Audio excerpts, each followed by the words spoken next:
My name is Nuala White and I'm the Further Education and Training Area Coordinator with Cork ETB, which is Cork Education and Training Board.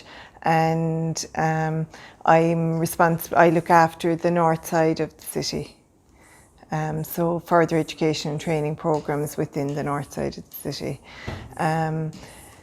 Cork ETB is the second largest education and training board in Ireland, and we have there's 16 in total, and within its remit we have 2 primary schools. I don't know the number off the top of my head, but a huge amount of secondary schools, PLC colleges, the training centre which would look after apprenticeships and community training, things like that. And then within that remit is our adult and community education would also be part of that, the literacy service, youth services. So it's quite a big organisation with nearly 5,000 staff. A number of years ago I was in North Cork and we were looking after the Syrian refugee project, and it was a resettlement project, and myself and my line manager, Ger Canning, we learned a lot from working with the people who were attending that project, and we learned about, I suppose, a lot of the things that worked well and the things that didn't work so well. And we found that a lot of the learning actually happened when the participants started joining other classes in the centres rather than just attending English classes all day, 5 days a week. It was very hard for them to, they had so many issues going on and they'd been through a lot of trauma, and then just coming in, sitting in a classroom, trying to learn grammar and verbs, and it wasn't that successful. But then within the centre they maybe joined the art class or the upholstery class, and they started, living the language, as someone mentioned earlier this morning. And we decided to change the classes then and have them more practically based, maybe cookery in English and horticulture in English, that kind of thing. So roll on a couple of years then, and there was a fund available, the Asylum Migration Integration Fund, and we applied for funding to run a project in partnership with the Dominicans, who have beautiful grounds here in the city in a retreat centre in Ennismore. And they agreed to come on board with us, and we made a joint application and we were successful. And basically it's the project is based around a horticulture and cookery project, but on site then there's English classes every morning. So maybe one group would be working in the garden and another group would be inside having their English classes, and then they'd have tea break and swap around. There's cookery classes. Then as the project evolved, we learned that the participants wanted to expand and do maybe IT classes, maths classes, different things. So we've changed and adapted the programme to meet the needs of the participants at a given period. And they're working with Irish students as well. So some students are just coming to learn the horticulture. They don't go to the English classes, or some are just coming to do the cookery. And they're working side by side every day, and it's been really, really successful project. We would have quite a large participation from students who are living in direct provision centres.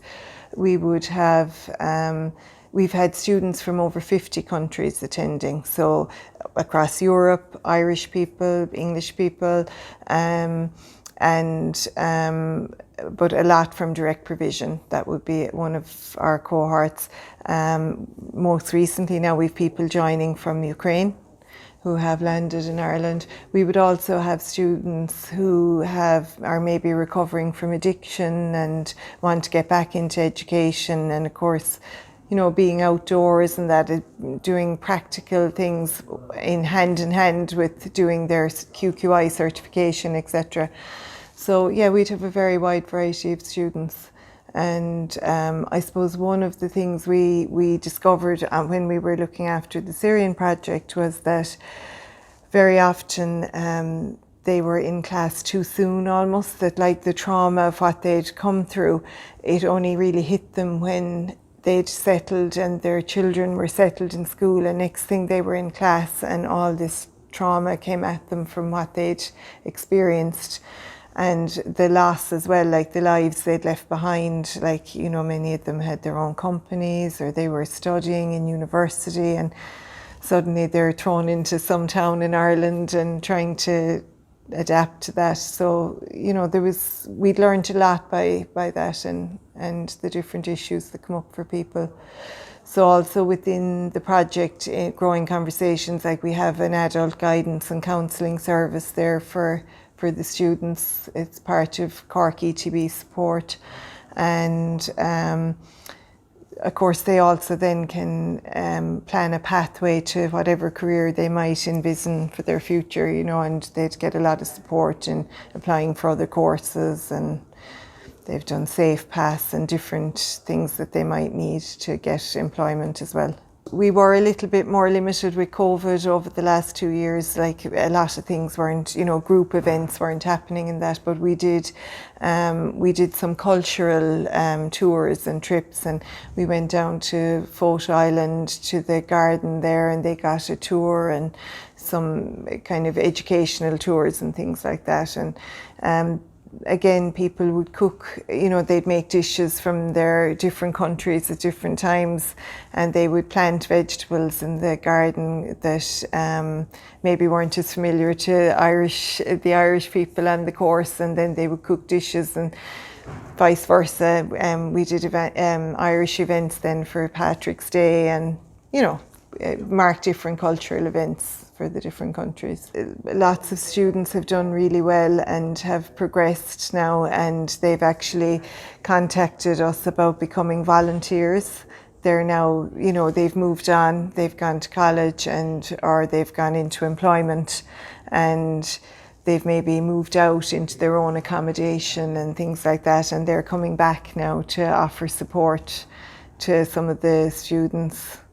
So what we're piloting at the moment, or just starting to pilot, is volunteer tutors for English. So some of the past students are going to train to become volunteer tutors.